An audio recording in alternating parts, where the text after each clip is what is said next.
around it. So this is what I wanted to ask you is the transition from Ryuha, the old days of jujutsu, going into Kodokan Judo. Now, as we mature and study, and we know that the story is far more complex than we first saw it in a documentary or like on a Human Weapon, for example. The story goes that in 1886, you had this like grandeur, picturesque battle between Japanese Jiu-Jitsu and Judo at the police academy, and Judo won, and thus now we have Judo. But now we know that the story, first of all, there's no such thing as Japanese Jiu-Jitsu. We all know it's far more complex. You have thousands upon thousands of schools. And also what happened in 1886 with Mishima, the chief police officer, was one school, particularly the Totsuka Yoshinryu. How would you say the transition actually happened? Like we see, for example, at the Butokukai, there was still a lot of jujutsu schools competing. We see in 1913, the Tiger Scrolls, which is a really big book. We see that Hanbu Dojo, not Hanbu as the Aikikai, it's a laundry list of Ryuha, as you just mentioned, like your school. So how how did we go from that to the Kodokan being the mainstream? Do you think? How do you think that actually happened? Well, that's a good question. What happened was back in the day, in the Edo period, each of the prefectures of Japan had its own jujutsu or its own martial arts teachers. So in 1868, when that all fell apart and you got the Meiji Restoration, all those people basically lost their jobs. So you had all those hundreds of martial arts with all their techniques now unemployed. So what they wanted to do was they wanted to find a way to preserve their art. And one way they did it was they sort of came together in groups or as an individuals and tried to consolidate their school into a self-defense type program or make a police type program or something like that to try to make it more compact and more focused. So you had a lot of people trying to do that. For example, the police Kempo book, they took like about, I think it was 15 or 20 different schools and basically found the techniques that overlapped from all those schools and created one comprehensive program that they could then present to the police like, here's how you can defend against the most common situations with these techniques. And this is opposed to, learning one school with its 100 techniques and then learning another school with its 100 techniques. That was just not feasible anymore. So they had to kind of merge their schools together in order to preserve them. So this was happening not only in Jujutsu, but also in Kenjutsu. They were trying to find a way to get their schools supported by the government. Otherwise, they were just going to disappear because they were not getting any money and they were losing their students because the students were now, the Japanese people were kind of leaving it up, military matters up to the army.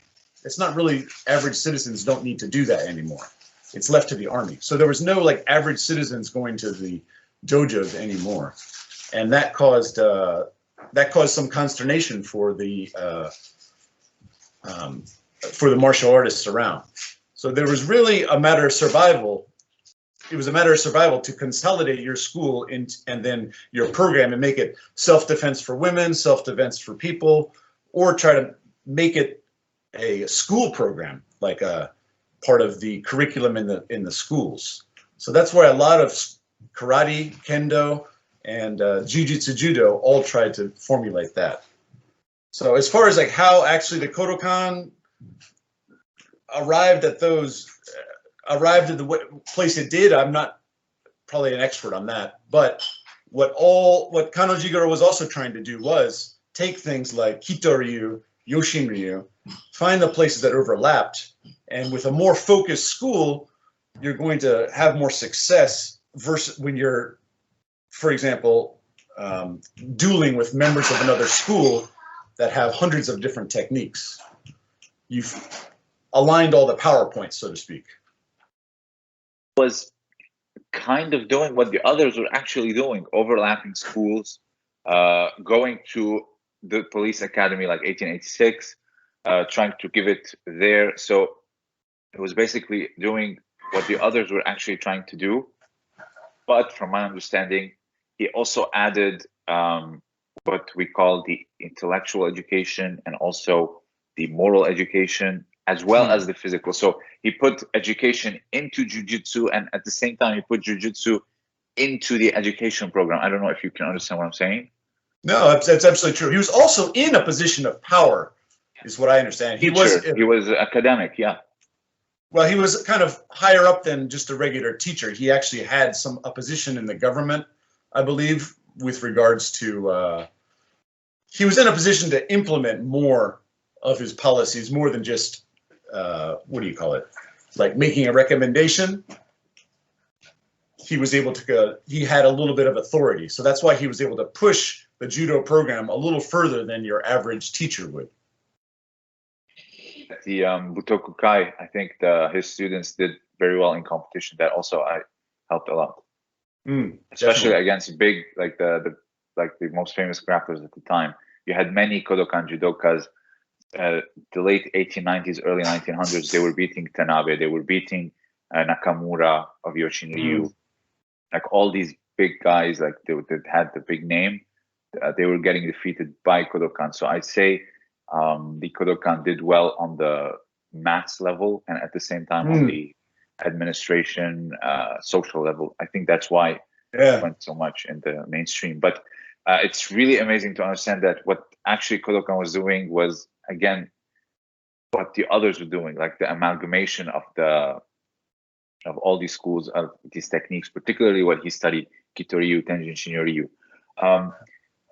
So this explains, for example, why you would see all these jujutsu books, they have almost the same techniques, like Jujigetame, Osotogari, Ogoshi, Seiwanage. For example, the self-defense for women. I'd say this is by far my favorite. It's so simple, but at the same time, you understand what it is, because the techniques that are used are like the stuff that you can actually do in white and yellow belt. That's okay. But my next question is, let me recap, provide some context. I had another talk with Shogo. He also has a big YouTube channel. He lives in Kyoto. Nice guy. Yeah. He talks about all things that has to do with the Japanese life, the social aspects, not just martial arts, but obviously we talked about martial arts. He said that a lot of them, like you said, there was survival for the school's name, for the soke, the inheritor, the name of the school.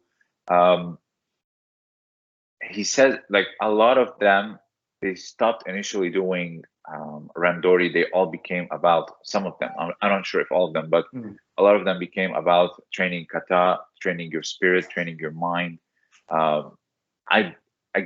Maybe post World War II had something to do with it, but they basically became a kata school and just preservation of the techniques and the cultural aspect, the history of the family, and not so much like we do in judo. Yes, we have a lot of respect for Kano and what we do, but we're like, a lot of it is on sports, and also the aspect of inheriting the Kano name, as that's why Kano was a progressive. So he, for example, you don't hear a Kano now going into the Olympics or the Grand Prix or Grand Slam to like the honor the Kano name, because he wasn't so much into competing even back when he was a young man. So I think that's one aspect, that the inheritance, the soke thing, he got rid of it. He's more into how they do things in the West. So I guess my next question is, like, in your school, do you do randori? Do you compete? Do you, or is it just kata, or just like mental and spiritual training? Well, there's definitely mental and spiritual training, and we do kata. And when randori comes, we kind of have a limited randori where the person can attack in any way, and the person defending has to use the kata to achieve a victory. What we call live drill. Correct, something like that. That would be as close as we get to complete randori, because a lot of the old school's techniques have things like a kick to the groin, or like, you know, like it has, you know, very exotic kind of attacks. Like they have goshiken, it's 5 fingers, and you just go like this to try to like get your fingers right in the person's eye, and things like where you stick your thumb like in the cheek and stuff like that. So you can't really quite do the technique 100%. You have to kind of stop. So you kind of lose the reality there. But we do train these exotic grabs, like stick your thumb in the ear, grab the back of the ear, and like use that as a lever to throw. So instead of grabbing like the collar, stick your thumb in the ear and grab the rest of the ear like this, and use that as your grip to throw. So there's lots of exotic things like that that we have in our school. So it's a lot of Kyusho, and I find that Kyusho stuff, the striking points, very interesting. So those are the kind of elements that you still see in these books that I published from like the late 1800s, early 1900s. They show those Kyusho charts. They show the strange ways to strike, you know, with like all the fingers. And even in this book I'm doing now, it has the standard punch is with the thumb in, tucked inside like this. So you actually have, yeah, you have the thumb is tucked in, all 4 fingers are wrapped around. And the reason is this is the oyayubi, the parent finger, and you must protect the parent finger with the other fingers. So maybe this is saying that back in the day, a lot of people would go for the thumb in a competition, but I'm not clear why they would do that, because this is like common knowledge. You don't tuck your thumb in when you're punching, but it was literally the opposite in the up until like the 19-teens. Any type of randori, like just, I'm talking about like grappling, just grappling, yawara, like the stuff that we do in judo, newaza or tachiwaza. Do you do any type of work like that also? Oh, sure. It's all the we have lots of kansetsu waza, like, you know, where you take a lock and you take the person to the ground, and then you do a suppression like an arm bar or a wrist lock or something like that, and also use the legs to entangle the person. Randori, like, do you do grappling randori without the kyusho and like a safe type of randori? Oh, to a degree, to a degree. So I was gonna ask, like, why did all these schools disappeared? But in fact, they didn't. Well, they exist, but in very small numbers. One of the great things about judo is that, you know, I haven't really done that much judo, but you can train really hard. Even randori, you can go train at a very high, intense level, and there's a lower risk of injury. Whereas with the older school techniques, there's lots of stuff that if you use that, you're likely to hurt somebody, you know, dislocate their jaw. So that's why all the atami's been taken out. Because there were lots of strikes to, like, you use like the back of the ear to strike into here behind the jaw. So if you use those strikes, you're really going to do a lot of injury to somebody. So with judo is great because you can go full power, but you're not likely to like seriously debilitate somebody. The old school jujutsu, it's all that stuff, you know, you strike to the groin, strike to the throat, strike right here between the eyes, the miken and stuff like that. So all these vital areas, that was a major part of their curriculum, is striking to these vital areas. And as the books progressed, like that women's jujutsu one, they eliminated a lot of that, and they streamlined the art. So I'm sure that lady studied those old school techniques with all the strikes and stuff, but she's like, you know what, this is not really going to work for a self-defense program, and sort of stripped that away. Just like Kano Jigoro stripped it away. And this, I just recently did a book on Kenjutsu. A gentleman was trying to get his sword fighting program put in the elementary schools. And he took out all the strikes to the throat and all the strikes to like the groin and stuff like that. And so it's real like kata training, but with sword. So that's basically it. The intensity was just too much for some of these schools.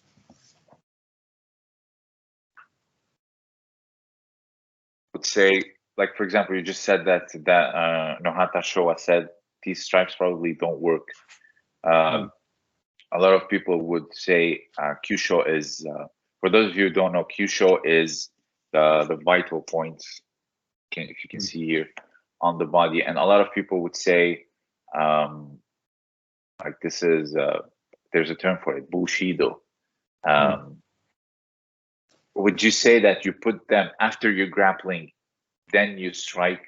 Because from what I see, like, for example, Kime no Kata, Goshin Jutsu, I see the strike would come. For example, you have Kyusho that are very easily accessible, like the solar plexus, the temple, right. Underneath the nose. I say these are very accessible and they can be very effective and easily learned. But like the stuff that you just mentioned, like the ear, the between the jaw and the neck, like we saw in the Kempo book. So would you say that these were done after the grappling was done, where you had clear access to them, or it's like someone just coming in and then suddenly you like strike them in the ear with your thumb? Like that would be a little bit hard to believe, especially with the whole UFC MMA climate today. Well, the one aspect is this is the traditional way that Japanese trained jujutsu. They trained that whole body approach where you're very aware of where all the vital areas are on the body. And so they're constantly making themselves aware of where those vital points are as they train. So it's not so much that you would try to, the technique itself would just be like a strike to here, but that's only to, it would be like a basic exercise more than an actual technique that you would do in a fight. It was to teach you where this vital point is and how to attack it. So you're absolutely right. Like you would not try to like just like use some sort of death touch, you know, where you just like hit the person like this and they go and fall down. So there's nothing, it's nothing like that. It's just a total awareness of where the vital areas are on the body, which at the same time they also use those for resuscitation, which appears in the back of some of the books too. They're like, well, this vital area, you know, can also be used to help a drowning victim or something like that.